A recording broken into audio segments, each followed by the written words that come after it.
gitu. Cuma sekarang saya punya guru, mursyid saya banyak. Mursyid saya ini Thariqat Nasamaniyah saya ngambil kepada Abuya Hasan Basri, sudah wafat, dan anaknya Abuya Darlis bin Hasan Basri, dan saya diijazahkan Naqsyabandiyah dan Samaniyah, Qadiriyah, Khalwatiyah. Itu ijazah dari mereka. Sebab mereka sudah wafat, ayah dan anak sudah wafat. Lalu saya berguru kepada Abuya Kasril, Maulana Kasril Al-Khalidi An-Naqsyabandi, masih hidup. Beliau ummi, gak mau nerima ijazah tapi karena keummiannya. Tapi kita paksa supaya tetap memimpin zikir karena kita butuh ilmu zikirnya. Adapun ilmu tentang baca kitab, saya bilang biar saya backup. Masih hidup sekarang. Ada satu lagi yang ummi juga, Abuya Masri namanya. Bukan orang Mesir Pak, tapi mukanya ke orang Mesir emang. Guru saya dulu Dr. Bashiri Abdul Mu'ti, ngajar juga di Darussunnah, ngajar di UIN juga dulu. Beliau ahli dirasa Islamiyah, keilmuan Islamnya lengkap, syair bisa, tafsir bisa, nahwu bisa, usul fikih bisa, apa aja bisa. Mukanya mirip.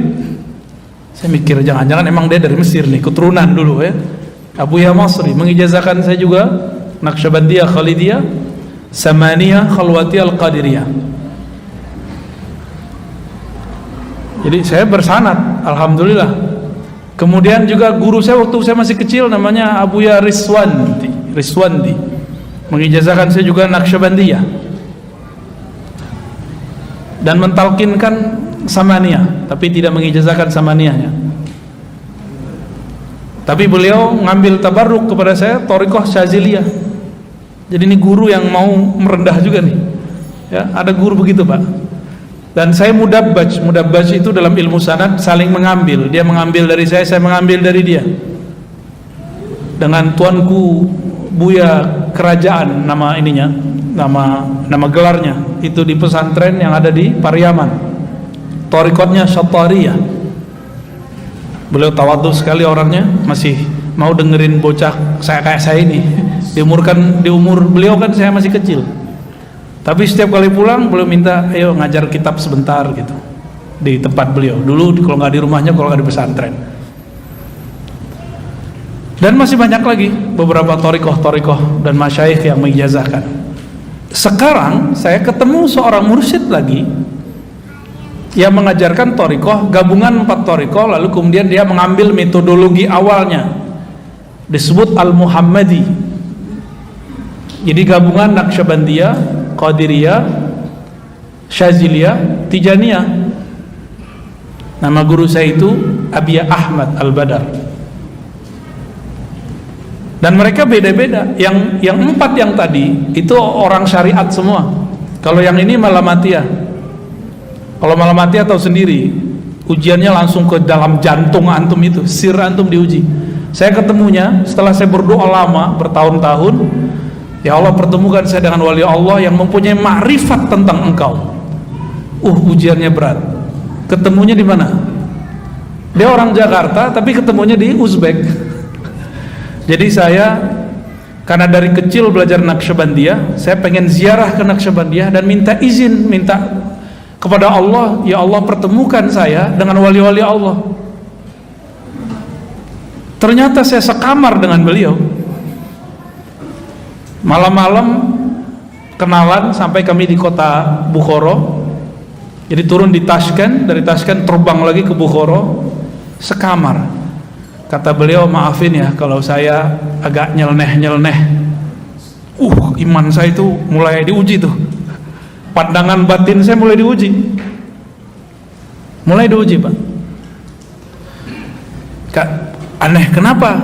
Saya panggil dia Syekh. Dulu belum ada aneh-aneh, pakaiannya masih biasa ke orang biasa. Terus beliau bilang ke saya, ini sering ada kontak batin dengan Sayyidina Al-Khidir. Wah, merinding saya waktu itu. Beneran nih orang nih, wajahnya kok nggak ada tampangnya sama sekali. Pakai jam mahal, ya, pakai baju, pakai celana levis. Pusing juga kita tuh mikirin orang nih, ini zohirnya begini. Dicek sosmednya,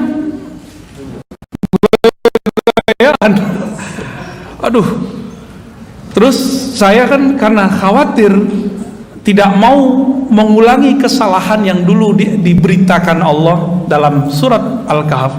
Itu bukan salah dosa tapi salah adab. Sayyidina Musa ingkar gak ke Nabi Khidir? Ya, saya nggak mau mengingkari hal yang sama lagi. Maka saya dalam hati, ya Allah, jika ini benar, tolong kasih saya pertanyaan yang membuat dia tidak tersinggung. Maka saya bertanya, Syekh, kalau saya ketemu Nabi Khidir dalam batin, di realm rohani, itu cara taunya gimana? Itu bahasa halus daripada saya mau nanya gini ke dia, muka kayak kamu ketemu Nabi Khidir, tahu dari mana tuh Nabi Khidir gitu. Mau nanya begitu, tapi batin saya mengatakan tanya baik-baik, siapa tahu dia beneran. Maka saya bertanyalah, Syekh, kalau saya yang ketemu Khidir, Balya bin Mulkan, itu tahu benernya gimana? Langsung dia tunjuk dada saya, kamu kan punya sir dalam dirimu.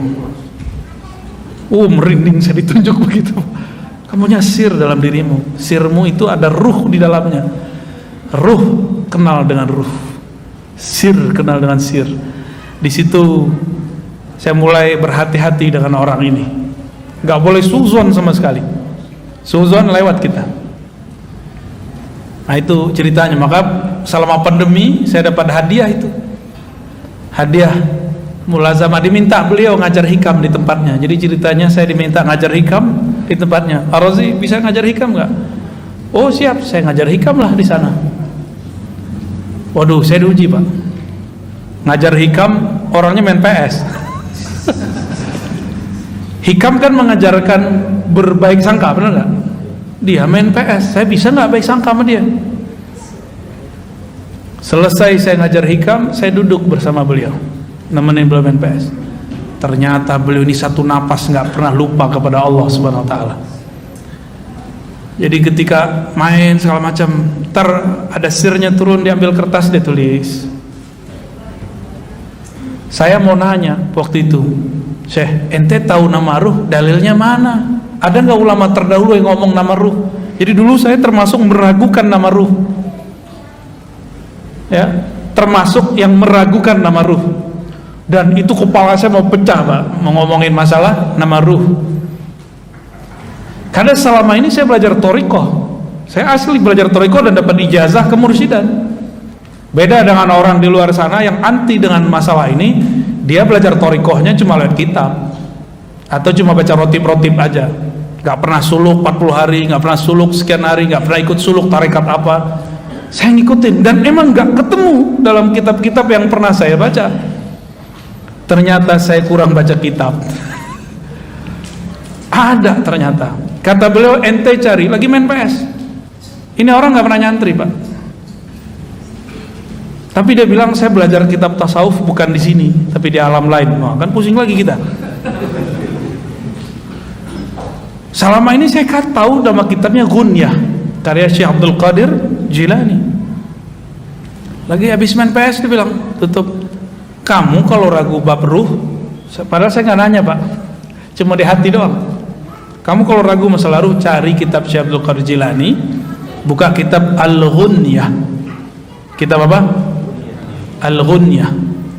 Saya mikir kapan orang ini baca kitab Ghunyah. Kitab itu saya udah punya, cuma nggak tahu waktu pindahan nggak ketemu. Saya beli lagi itu kitab. Bener, sekarang 2 eksemplar saya punya, ketemu lagi itu kitab. Jadi saya beli kitab itu seminggu setelah dari ketemu. Saya waktu itu datang sekali seminggu. Udah hampir khatam nggak ketemu-ketemu. Tambah shock di hati nih. Oh kayaknya nih asal tebak-tebakan doang nih. Tapi kemudian masih ada sisa 1/5 lagi belum saya baca. Tutuplah. Kirim dulu Fatihah ke Nabi sallallahu alaihi wasallam. Al-Fatihah li ruhin Nabi sallallahu alaihi wasallam. Lalu saya Fatihain juga beliau yang bilang itu. Kalau ente benar nih pasti ketemu langsung nih. Bener, saya buka ketemu halaman itu langsung. Tapi ketika buka itu, saya udah bolak-balik belum paham juga. Baca balik. Bagian mana ya? Ulang lagi. Yang ketiga baru ketemu. Jadi ketika seseorang jadi murid, ya, ini ada orang jadi murid nih.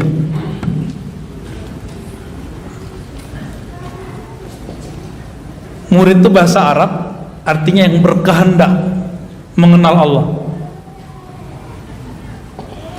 Udah jadi bahasa Indonesia ya? Ini pertanda bahwa dulu yang jadi guru di negeri ini adalah para sufi. Ya. Murid ini jika sudah mengenal Allah, maka Allah lah yang mengenalkan dirinya. Disebut murad. Ini torikot lama di zaman dulu.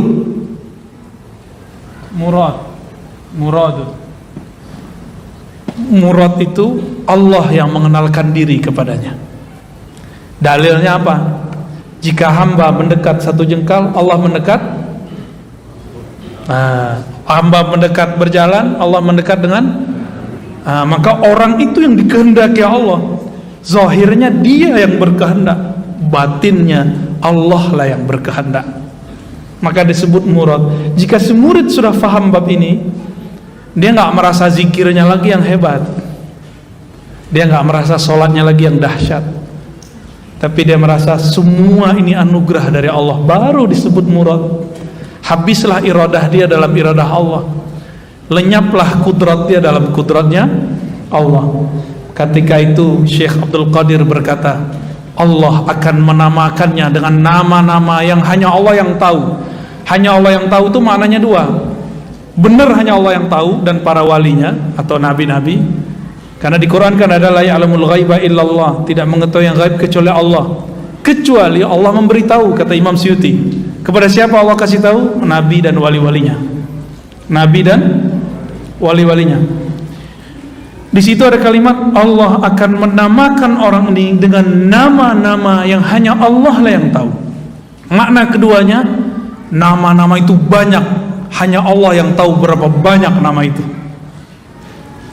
Ternyata ini kan teman kita nih, Bang Dodo, juga berguru kepada Syekh Hisham. Kata Syekh Hisham juga sama ya, satu orang bisa punya nama lebih dari satu.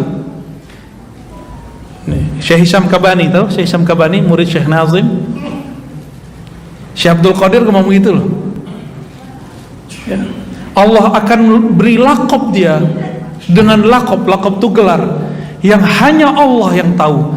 Bisa berarti hanya Allah yang tahu dan para walinya, atau hanya Allah yang tahu berapa jumlah daripada gelar-gelar tersebut gitu. Dan itu semuanya gelar-gelar dan nama-nama makom dan ma'rifat. Disitulah saya kemudian tambah tasdik. Itu belum tasdik bener, masih proses ya, bertahap. Maka teman-teman, apa yang diragukan oleh kawan-kawan saya para asatidz sekarang, saya memaklumi dan saya tidak marah ya. Jadi antum, para dai, para masyayikh, mungkin sebagian habaib yang meragukan ini, saya tidak akan marah, saya tidak akan suudzon. Mungkin ada bahasa saya yang belum lengkap yang saya sampaikan sehingga antum ingkar, dan saya tidak akan marah. Maafkan jika ada kalam yang kurang pas. Maka sekarang saya buka kitabnya itu. Sebenarnya kalau mengikuti kajian saya dari awal, di ribat kita sudah buka ya, di ribat sudah lengkap. Ada ngikutin channel ribat? Ikutin yang awal-awal. Yang awal-awal itu masih ada kajian tentang kitab yang menyebutkan nama ruh. Bahkan kita tampilkan di situ kitabnya ya. Jadi nanti salah satu persoalan yang akan saya dikritik ya, masalah nama ruh. Dan perlu diketahui teman-teman, ini bukan bab akidah, ini cuma bab tasawuf. Sebagaimana di fikih ada perbedaan, di mazhab Asy'ari ada perbedaan, dalam tasawuf juga ada perbedaan. Kalau tidak percaya, tidak apa-apa. Termasuk istilah ghaus. Apa arti ghaus? Ghaus itu wali. Ini ulama beda definisi. Ada yang mengatakan makhluk menyandarkan kepada doanya, karena doanya lah makhluk diberkahi. Itu terjemahan kitab-kitab lama. Tapi kalau saya menerjemahkan al-ghaus adalah orang yang paling kenal Allah, namanya, sifatnya, af'alnya, bahkan zatnya. Itu disebut wali al-ghaus. Kok begitu? Jika dia kenal Allah, baru dia bisa meminta kepada Allah. Dengan begitulah doanya mustajab. Baru nyambung dengan definisi ulama yang lama. Gitu. Jadi ketika saya mengambil ini dari hadis Nabi, ketika ada seseorang sahabat berdoa, doanya lucu, antum pasti dengarnya lucu. Allahumma ya ahad, kalimat gimana? La ilaha illa anta, lam talid wa lam tulad, nas'aluka bi annaka la ilaha illa anta, anta samad, lam talid wa lam tulad wa lam takun lahu kufuwan ahad. Lucu nggak bunyinya? Wa lam talid wa lam tulad. Orang awam dengarnya wa lam tulad. Lucu nggak dengarnya? Antum biasa dengar apa? Lam yalid wa lam yulad. Kalau ya, dia. Kalau tak, engkau. Ya Allah, kami meminta kepada engkau yang maha ahad, yang maha samad, yang tidak melahirkan dan dilahirkan. Talid melahirkan, tulad engkau dilahirkan. Berarti tidak perlu asbab. Walam takun lahu kufuwan, walam takun laka kufuwan ahad. Tidak ada yang sebanding denganmu. Kata Nabi, orang ini meminta dengan nama yang disebut Ismul A'zam, nama yang agung, yang mana jika nama ini dibaca maka doa akan diijabah. Berarti orang-orang yang disebut wali itu orang yang kenal Allah. Maka derajat kewalian itu 4. Derajat wali kenal nama, wali kenal af'al perbuatan, wali kenal sifat, wali kenal sir zat, bukan hakikat zat, sir zat, ya. Paham di situ, ya. Nah, yang kita pelajari di Aqidatul Awam adalah sifat Allah, ya. Yang kemudian dimulai dari sifat zat, itu wujud. Nah, di sini kita mulai nomor 5 aja ya, karena pada lupa semua kan? Ya, benar. Bait nomor 5, wa ba'du fa'lam biwujubil ma'rifah min wajibin lillahi 20 sifah. Ketahuilah yang mesti diketahui oleh kita, bukan oleh Allah. Min, di antara yang wajib diketahui, Allah memiliki 20 sifat. Bagi siapa diketahui? Bagi kita. Sifat Allah banyak enggak? Antum nanti saya sebut beberapa nama aja udah pusing ntar. Gimana kalau kita ajarin semua sifat? Ya, kiamat belum udah nyampe, belum selesai itu. Jadi 20 sifat itu bukanlah batasan nama Allah. Tolong diingat-ingat. 20 sifat bukan batasan nama Allah. 20 sifat itu kira-kira batas akal kita kuat memahaminya. Paham di situ ya? Oke. Yang pertama apa? Fallahu mawjudun. Allah itu mawjud. Nah, wujud itu ada 2. Boleh Mancung dibantu hapus. Fallahu mawjudun. Allah itu mawjud. Apa arti mawjud dalam bahasa Indonesia? Ada. Mawjud itu nama yang ada. Sifatnya disebut wujud. Maka kita sering menyebut wujud qidam, bukan Allah mawjud kan?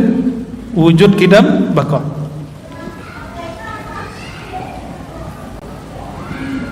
Wujud di alam semesta ini ilmu akidah. Saya bukan ngomong ilmu tasawuf ya.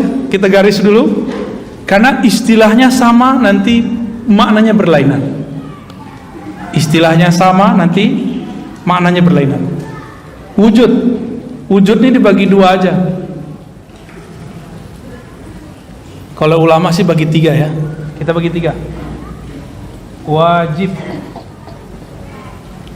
disebut wajibul wujud, yang mesti ada, yang tidak mungkin tidak ada. Ulama ahli akidah ahli kalam menggunakan akal dan nakal Quran, dalil teks, untuk menetapkan wajib wujudnya Allah. Allah itu wujudnya gimana sih? Jadi gimana metodenya? Akal dan nakal.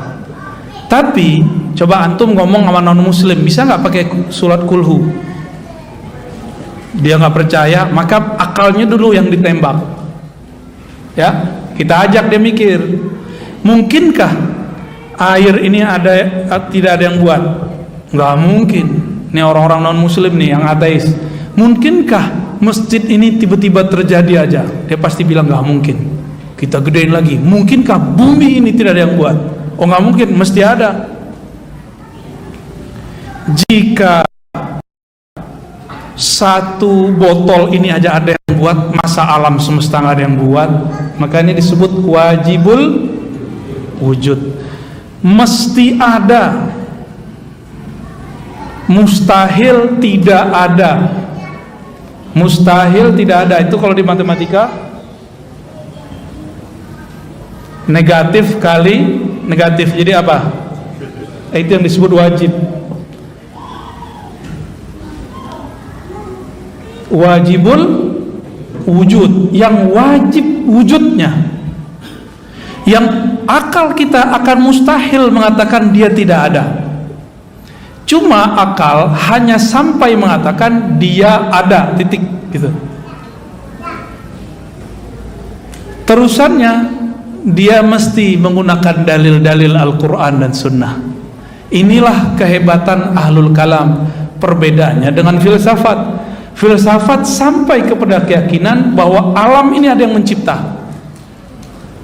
Karena filsafat itu dulu juga turunan ajaran para nabi, tidak seperti yang dikarang-karang oleh kelompok anti filsafat yang mengatakan filsafat ini buatan Aristo. Bukan.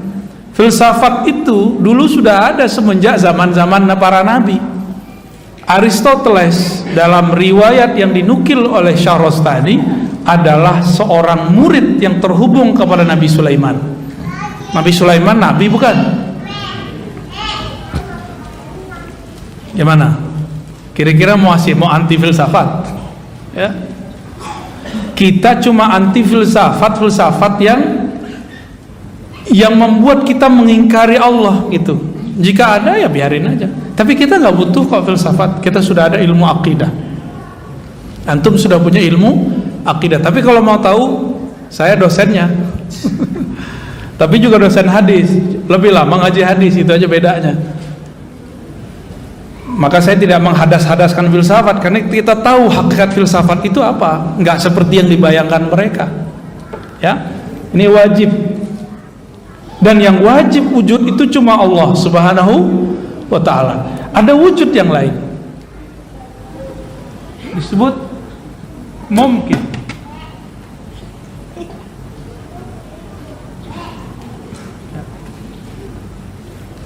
Mungkin, apa arti mungkin? Bisa jadi ada, bisa jadi tidak ada.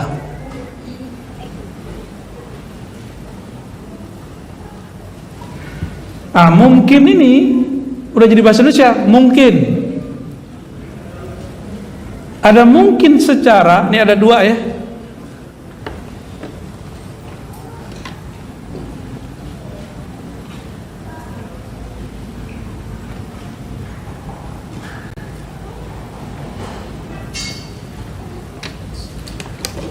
Eksak, gimana cara nulisnya? Kita sebut bahasa Arabnya aja.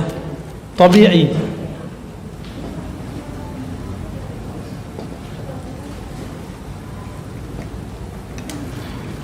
Secara akal. Dan yang kedua secara tabi'i. Tabiat itu yang orang sebut hukum alam. Contoh api secara hukum alam apa? Membakar. Udah pernah ngelihat orang Banten nggak kebakar belum? Ya, bener. Terus kalau Nabi Ibrahim nggak kebakaran tuh percaya nggak?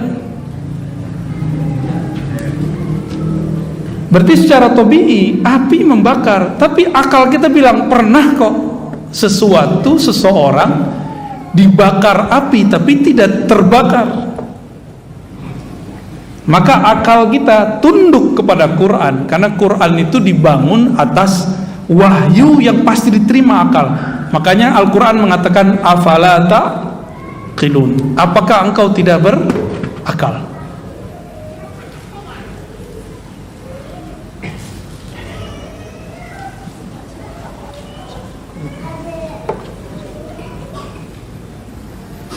Jadi akal itu beda dengan logika. Akal beda dengan logika. Logika itu bahasa Arabnya mantik, logik. Bahasa Yunaninya logos. Orang sering bilang, oh nggak masuk logika. Itu dia keliru. Logika itu ada premis. Kalimat satu, kalimat dua, kalimat tiga. Nah itu namanya logika. Contoh gini, bumi ini, jangan pakai bumi, segala sesuatu yang berubah-ubah itu dicipta. Segala sesuatu yang berubah-ubah itu dicipta. Antum berubah nggak dari kecil? Siapa yang merubah? Ayah, ibu? Enggak. Makanan? Enggak. Bumi berubah-ubah nggak? Malam, siang, malam, ada yang merubah? Pasti ada yang merubah. Segala sesuatu yang berubah dicipta. Bumi berubah-ubah, maka bumi pasti dicipta. Ini waktunya sampai jam berapa nih? Apa diundur azannya? Gimana pengurus? Cuma sekali sebulan doang nih. Ya, yang penting jamaahnya ada, ditakhir tapi jamaah. Nanti kita komat aja ya. Oke. Lagi nanggung kan? Secara kasat mata api membakar, tapi kejadian Nabiullah Ibrahim tidak dibakar. Maka akal harus mengatakan secara tabii api wajib membakar. Disebut dalam ilmu akidah hukum adi. Hukum adi itu kita sebut hukum adat, tapi adat dalam bahasa Indonesia beda dengan adat dalam bahasa Arab. Ada itu artinya yang berulang-ulang.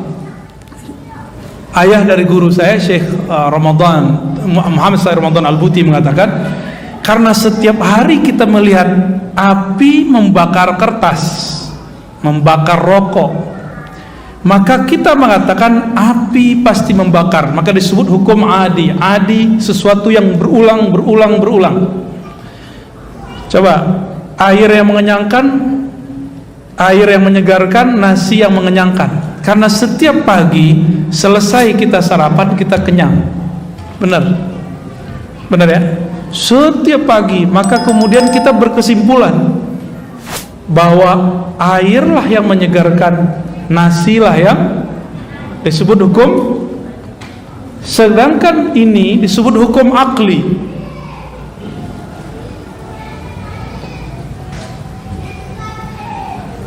Afala ta'qilun, kata Allah. Hukum akli. Hukum akli, dia melihat celah bahwa sebenarnya bukan air yang menyegarkan. Kenapa? Bukan air yang membuat kita kemudian masih bertahan hidup. Karena ada Ashabul Kahfi 309 tahun tidak makan, tidak minum, hanya tidur dan masih hidup. Benar? Ya. Gimana? Udah mulai connect? Beda akli dengan adi, beda hukum akal dengan hukum alam. Beda ya? Itu sebabnya akal bisa menerima yang disebut keramat dan mukjizat, tapi hukum tabii nggak bisa. Hukum adi nggak bisa terima. Disitulah berbeda pendapatnya seorang ulama sufi dengan seorang ahli filsafat namanya Ibnu Sina. Ibnu Sina bilang kalau batu dilempar ke atas pasti jatuh. Dia ngomong hukum berat massa. Ini beda aliran dengan yang lain, pakai tarik menarik, magnet. Ini dua aliran nih. Saya mau tanya, jatuhnya batu dari atas ke bawah karena bumi menarik atau karena berat? Itu udah dua aliran tuh dalam ilmu eksak. Saya ulang lagi, batu jatuh dari atas ke bawah karena dia punya ukuran berat atau karena daya tarik bumi. Itu aliran siapa? Orang barat tuh, filsafat itu. Katanya antum mengharamkan filsafat. Gimana ayo? Makan tuh filsafat. Dan lucunya banyak kawan-kawan saya kedokteran kok terjebak mengharamkan filsafat. Padahal kedokteran itu adalah bagian dari ilmu filsafat terapan. Cara buat obat itu kalau nggak pakai ilmu filsafat nggak jadi. Senyawa ini kamu ini maka ini itu hukum filsafat, itu namanya logika. Ada rumus-rumus yang disebut hukum konstan. Itu adalah kaedah falsafah tapi terapan. Dulu ilmu terapan itu dianggap ilmu hina. Oleh karenanya Jelinus, orang yang jenius ahli kedokteran, tidak lebih terkenal daripada Aristoteles. Pusing lah antum ya dengan nama-nama tadi. Ini gimana nih? Kata si sufi, nih saya lempar nih batu, gak turun-turun pak batunya. Dilempar batu gak turun-turun, nyangkut di atas. Dilihat, oh iya gak turun. Tapi Ibnu Sina orangnya, dia pendiriannya di sini. Apa kata dia? Secara hukum alam batu mesti jatuh ke bumi. Tapi karena engkau mempunyai kekuatan yang dititipkan Allah kepada dirimu, engkau bisa menahannya. Wah, disitulah saya mulai jatuh cinta kepada Ibnu Sina dan tidak lagi mengkafirkan dia, meskipun ada pandangan yang mesti dikoreksi. Orang terdahulu ini kan mereka menemukan satu pengetahuan yang mesti kita kembangkan sekarang. Bukan berarti yang dulu harus begitu, enggak. Mereka juga berbicara ilmu yang sebelum mereka enggak ada. Makanya saya sekarang dengan kawan-kawan beberapa mengajak, ayo, ini definisi di kitab belum selesai, ya kita selesain. Ini kaidah di kitab sudah banyak yang berubah faktanya, mari kita tambahkan kaidah-kaidah baru. Karena kaidah-kaidah yang kita baca di kitab-kitab lama itu cocoknya adalah untuk masa sebelum ada internet. Ya, itu yang kita ajak kawan-kawan ya. Secara akal, maka nanti dibagi lagi, ada wajib akli, ada mustahil akli. Mungkinkah alam ini ada tanpa pencipta? Akal bilang apa? Ini tab, ini mic ada dengan sendirinya, bisa nggak? Mungkin nggak? Maka teori-teori evolusi sulit diterima, ya, sulit diterima. Kausalitas, makanya saya sering nanya dulu, masih ingat nggak? Ayam dari telur atau telur dari ayam, masih ingat? Tuh pada pusing kan? Ada yang bilang ayam dari telur, siapa? Angkat tangan. Ayo pak, angkat tangan. Ayam dari telur atau telur dari ayam? Tuh diulang lagi kan. Jadi yang benar gimana? Saya punya ayam waktu di kampung. Saya lihat ayam keluar dari telur, tapi telur keluar dari ayam. Pusing gak? Maka mesti ada yang bukan ayam, bukan telur, yang menciptakan ayam dan telur. Itu akal ngomongnya begitu. Bukan ayam yang menciptakan telur, bukan telur yang menciptakan ayam. Nah itu ada lagi namanya dalam ilmu mantik, daur namanya. Muter-muter, kan ada orang suka muter-muter. Ayam dari telur, telur dari ayam, gitu aja terus. Orang kalau sudah paham bab akli, maka dia akan kuat berfikirnya. Bagaimana dengan hukum nakli, dalil teks? Itu bagi orang yang sudah paham akli, maka gampang mencerna dalil teks, dalil nakli. Jangan langsung dicokokin teks, nanti pokoknya begitu jadinya. Nggak ada berpikirnya. Pokoknya di Quran begini haram. Ya nggak, itu nggak mikir. Allah nyuruhnya mikir. Ya. Jadi wujudnya Allah itu disebut wujud wajibul wujud. Ya. Selain Allah disebut dengan alam dalam ilmu akidah. Kalau dalam ilmu tasawuf itu beda lagi istilahnya, ya. Kalau dalam ilmu tasawuf kullu ma siwallah batil, selain Allah batil. Tapi dalam ilmu kalam, ilmu akidah, selain Allah disebut alam. Alam dicipta. Tapi ingat, ini kaedah dibuat oleh akal. Dan setiap kaedah yang dibuat akal mesti ada pengecualiannya. Likulli qaidatin musnasnayat. Setiap kaedah mesti ada mustasnayat, pengecualiannya.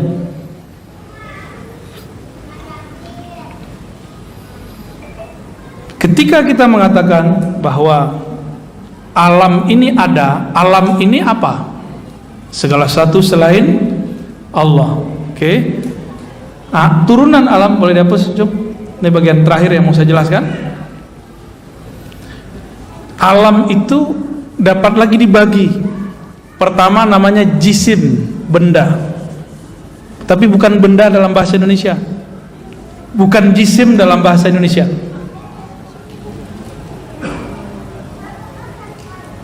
Alam itu mungkin. Ya, bagian dari mungkin.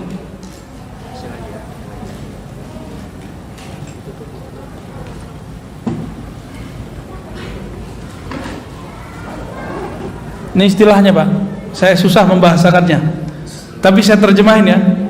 Jisim itu benda, arad itu sifat atau kondisi.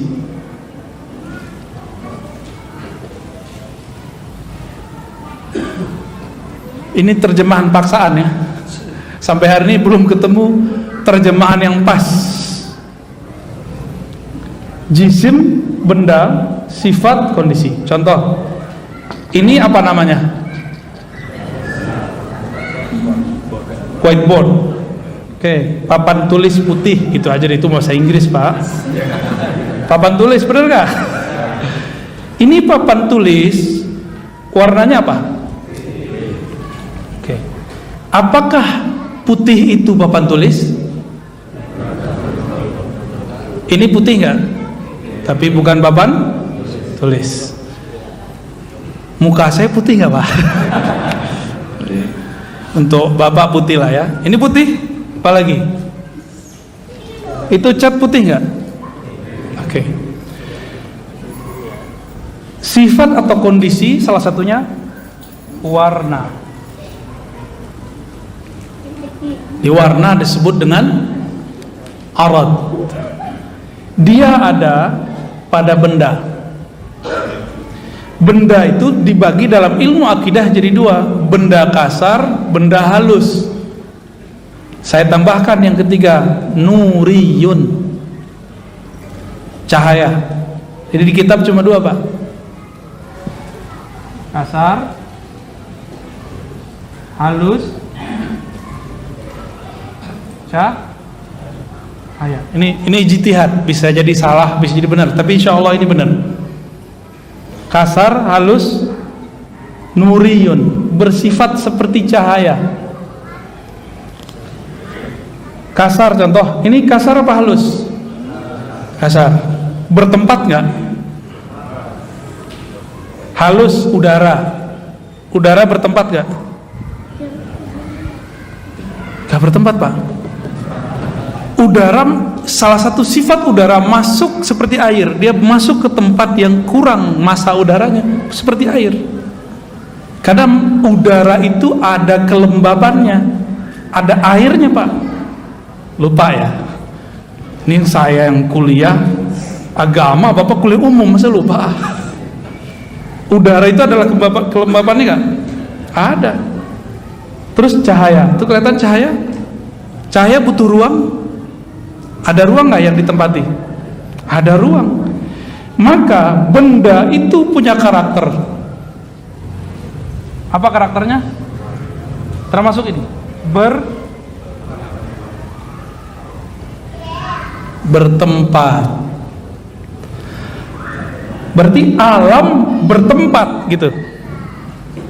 Warna tempatnya di benda, benda bertempat di fisik tempat yang lain.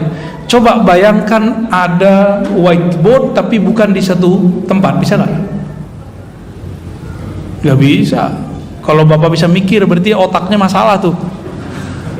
Memikirkan suatu benda tidak pada satu tempat. Coba lihat, alam ujungnya ini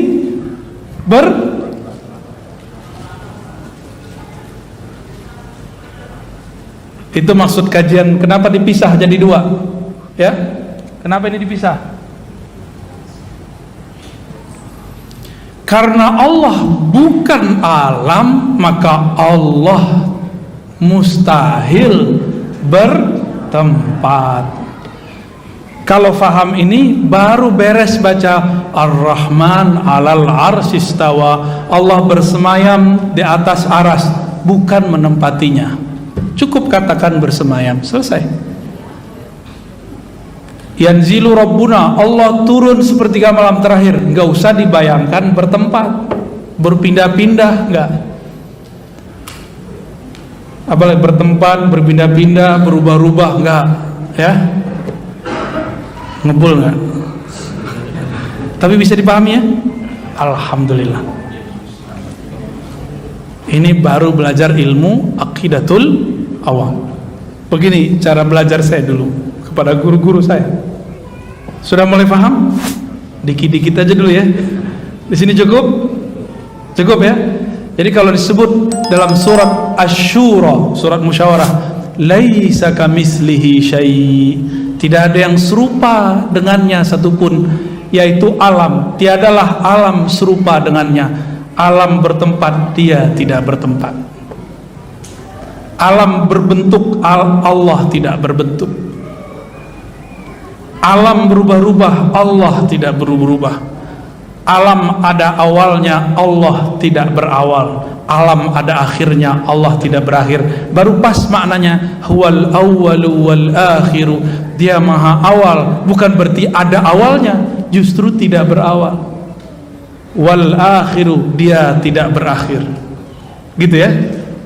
Alhamdulillahirabbil alamin. Gimana? Cukup?